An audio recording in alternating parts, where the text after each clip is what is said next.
l'école primaire et anciennement directrice de l'école Maria de 2004 jusqu'à 2008. Bonjour. Bonjour, je m'appelle Céline Duval, je suis enseignante ici à l'école Maria depuis 12 ans. J'enseigne en deuxième année du premier cycle.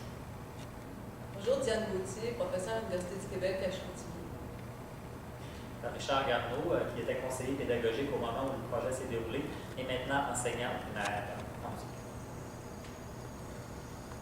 Donc, on m'a demandé qu'est-ce qui a amené le projet de recherche ici à l'école Maria.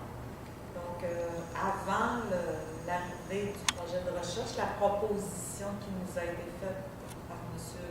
Garneau et Mme Gauthier, il y avait quand même à l'école Maria un désir d'améliorer les pratiques pédagogiques par rapport à l'enseignement des sciences. Certaines enseignantes avaient vraiment un intérêt marqué pour l'enseignement des sciences.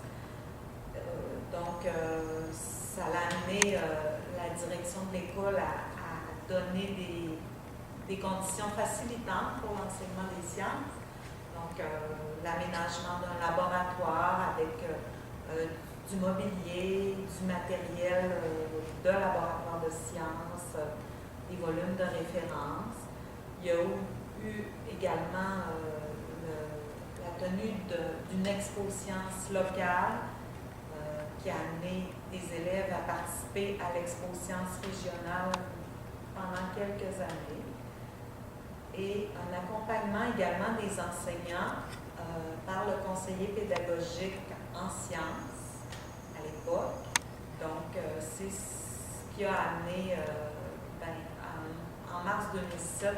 Garneau a proposé à l'équipe de l'école Maria de participer à un projet de recherche en sciences. Alors, je vais peut-être continuer. C'est ça, à l'époque, finalement, on avait déjà vécu un projet dans différentes écoles. C'est un projet qui regroupait différentes écoles primaires en sciences techno l'année d'avant. Puis, ça a été un grand succès parce que les enseignants se sont sentis accompagnés pour élaborer des situations d'enseignement en sciences technologies. Puis, finalement, à la suite de ce succès-là, ça a amené à la création, à la mise sur pied d'une savonnerie dans une des écoles, à une station météo dans une autre école. Ça fait que finalement, l'engouement qu'il y avait pour les sciences techno-primaires a amené ce projet-là, on l'a proposé à André pour une équipe école au complet, qu'on accompagnerait sur une année pour la mise en place de situations d'apprentissage en sciences technologiques primaires. Bien évidemment, avec un projet de recherche qui allait se greffer à tout ça. Et ce projet de recherche-là allait permettre aussi de trouver réponse à certaines questions, certaines interrogations qu'on avait, que l'équipe de recherche avait concernant la problématique des sciences techno-primaires dans les classes. Puis la première fois qu'on est venu ici, on avait laissé libre cours aux enseignants d'exprimer leurs attentes et leurs besoins par rapport aux conditions d'enseignement des sciences. Plusieurs d'entre elles avaient déjà en tête des sujets sur lesquels elles voulaient travailler puis construire avec des collègues individuellement un travail sur un sujet, des situations d'enseignement-apprentissage portant sur les sciences ou sciences technologies au primaire. Et par ailleurs, Madame Duval ici a construit quelque chose de vraiment signifiant. Je la laisse s'exprimer. Bon, alors, je suis une des... on était 8 enseignants? Oui. Une des 8 enseignantes qui a vécu le projet pendant l'année scolaire. Ce qui a été agréable, c'est que M. Garneau et Mme Diane nous ont permis de vivre le projet en étant souvent libérés. Alors, ça n'a pas été un surplus de tâches. Ça a été agréable de pouvoir se réunir en équipe et de bâtir des situations de sciences. Plusieurs enseignants ne sont pas toujours à l'aise avec les sciences. Dans notre formation, les sciences, bien souvent, datent du secondaire, alors il y a beaucoup d'insécurité. Avec l'équipe de Richard et de Diane, ce qui a été agréable, c'est qu'ils nous ont fourni les outils pour nous organiser à bâtir correctement une leçon au niveau de la connaissance des concepts scientifiques. Ils ont pu nous fournir la documentation nécessaire Et ensuite, à chacune des étapes, il nous rassurait un peu sur les situations qu'on avait vécues en classe avec les élèves. Alors, on a cheminé un petit peu comme ça tout au long de l'année, toujours un appui. Et je peux dire que ça a été une année merveilleuse. Les sciences, pour une fois, étaient à la une, si on peut dire. Puis d'ailleurs, présentement, on est en train d'analyser les résultats de tout ça, parce que ça a même été un processus. Les enseignants ont vécu tout ça l'année passée, nous autres, l'équipe de recherche, on est encore en analyse de toutes les données. T'sais. Ce qui est intéressant à voir, c'est les retombées du projet qu'on voit concrètement par comment je pourrais dire, la qualité du matériel qui a été élaboré par les enseignants quand on prend le temps de regarder chacune des tâches qui ont été faites dans les situations d'enseignement, chacune des étapes qui ont été élaborées, j'ai des petites expériences, je pense au cycle de l'eau comme ici, qui ont été montées toujours à partir d'un questionnement initial. Ensuite de ça, les enseignants ont été chercher le bagage, les connaissances, souvent, que ça n'avait pas scientifique, pour être capable de faire la fameuse transposition didactique à la classe, être capable de trouver une façon de l'exprimer pour les enfants, pour que ce soit à leur niveau langagier. Puis au niveau des retombées, des fois, les enseignants, je ne veux pas tout dévoiler les punchs de la recherche pour tout de suite, parce qu'il va y avoir des publications qui vont se faire à ce niveau-là.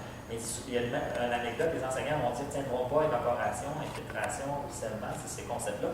Curieusement, moi, j'ai analysé au niveau langagier ce que les élèves ont mis comme réponse, puis dans beaucoup de cas, ils avaient retenu des mots. Et ils avaient nommé quelques-uns avec des erreurs un petit peu, mais quand même, en général, ils ont retenu des mots-clés que l'enseignant avait dit. L'enseignant avait la perception qu'il ne retiendrait pas, mais c'est parce que c'était signifiant pour eux.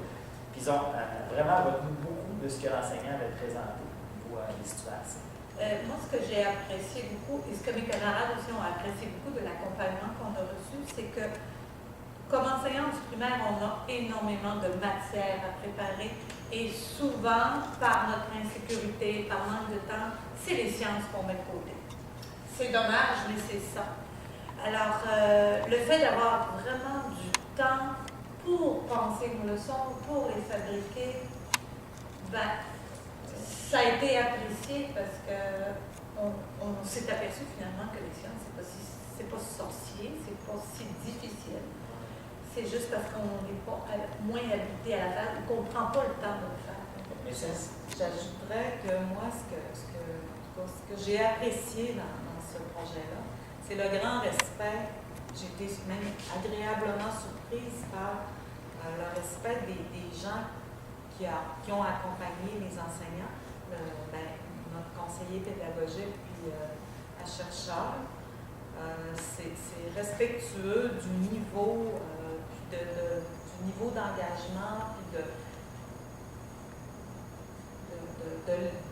comment je dirais, là, de la progression de chaque enseignant par rapport à des craintes. En tout cas, ça a été vraiment c'était gagnant parce qu'on a pu apprécier, on a pu voir la grandeur du professionnalisme des personnes qu'on accompagnait. Parce que ça prend énormément d'humilité. Il faut être professionnel pour être capable de s'asseoir en communauté de pratique, puis d'être capable de s'ouvrir, puis d'être capable de se questionner sur nos pratiques dans le cadre d'une discipline comme les sciences techno, d'être capable de dire vraiment qu'est-ce qui va moins bien. Puis ça, je pense que c'est tout à l'honneur des enseignants qui ont démontré ce professionnalisme-là. Puis je pense que ce qui a été le succès de ça aussi, c'est cette ouverture-là, puis cette espèce de respect mutuel entre les personnes. Parce que le but n'était vraiment pas de porter jugement sur aucune personne, c'était vraiment plus de voir d'un point de vue de recherche qu'est-ce qui n'allait pas, puis qu'est-ce qu'on pourrait faire pour trouver des conditions pour essayer d'améliorer, de soutenir les enseignants du milieu scolaire, pour qu'ils arrivent à faire les sciences en classe, qui soient à la hauteur de leurs attentes, parce que c'est des femmes, c'était des femmes qui étaient là, très exigeantes envers elles, qui ont un très haut niveau d'excellence. Ça fait que ce qu'on a voulu, c'est de faire en sorte qu'ils soient à l'aise avec les attentes qu'ils avaient dans leur excellence au niveau de la classe, puis qu'ils atteignent ça aussi. C'était ça l'objectif. Tout à fait. Je partage ton opinion, Richard, dans le sens que je me rappelle, il y avait des dames qui s'expliquaient entre elles le cycle de l'eau et qui se questionnaient sur la pertinence de l'emploi de certains mots de vocabulaire en disant « Es-tu certaine que c'est le meilleur? Il n'y aurait peut-être pas un autre mot. » Non, elle évaluait comme ça le potentiel explicatif, le potentiel de la connaissance qui pouvait évoluer chez l'enfant en donnant un critère à un mot plutôt qu'à un autre. Alors moi, j'étais vraiment passionnée de voir ça. C'était beau de les voir et chacune prenait à cœur, comme tu dis si bien, la qualité de son enseignement par rapport à l'activité qu'elle mettait en place. Alors, c'était vraiment, pour nous, c'était une histoire à succès. C'est parce que souvent, les enseignants, par expérience aussi, comme conseiller, on reçoit des formations du ministère, donc on va rencontrer les enseignants, puis on va devoir donner en 2 heures ou en 3 heures une formation, c'est-à-dire donner quasiment une recette souvent. On présente une situation d'enseignement, on explique comment l'enseignant, mais après ça, l'enseignant se retrouve seul. Nous, ce n'était pas le modèle qu'on voulait. On voulait plus s'asseoir ensemble, puis se réfléchir ensemble pour être certain de s'approprier. C'est sûr qu'avec un projet comme ça, on a eu une chance qu'on n'a pas comme conseiller d'avoir des fois les 2 heures. On a eu une année avec la libération, avec un temps pour réfléchir. C'est sûr et certain que si on veut de la qualité, il faut de la quantité qui vient avec. On ne peut pas avoir ce qu'on voit. Ce qui est le fun aussi, c'est que bon, on a pu partager les expériences de chacune des enseignantes. Vous nous avez remis un beau cahier de chacune des activités à la fin. Puis ça, en tout cas, ça nous laisse du bagage. Puis en plus, moi, ce que j'ai le plus apprécié, c'est vraiment le gabarit là, pour monter mes leçons. Parce que depuis, ça fait 2 ou 3 ans, puis bon, moi, c'est sûr, je suis une mordue de science, là, et j'en vis à l'année longue, mais j'ai quand même été outillée pour mieux préparer mes leçons. Ce qu'on remarque, c'est que les profs, on dit dans certains, je suis en train de regarder les résultats quand ils sont arrivés en baptême. Puis il y a un enseignant qui m'a dit, j'ai fait une expérience, puis ça n'a pas fonctionné. Puis là, avec les élèves, on s'est questionné sur le pourquoi ça n'a pas fonctionné. Fait que cette enseignante-là, au lieu de dire, comme j'ai souvent entendu, ah, ça n'a pas fonctionné, j'ai manqué mon expérience, c'est pas le cas, elle a compris que elle n'a pas manqué rien. Non, c'est ça. C'est la question à science, justement, de se questionner sur pourquoi, si on a fait quelque chose, ça ne fonctionne pas. La démarche, la pensée scientifique, oui, ça arrive même aux chercheurs les plus chevronnés. Puis là, nous, on est un peu sécure, on a tendance à avoir peur, de dire, oh, un coup, ça ne marche pas.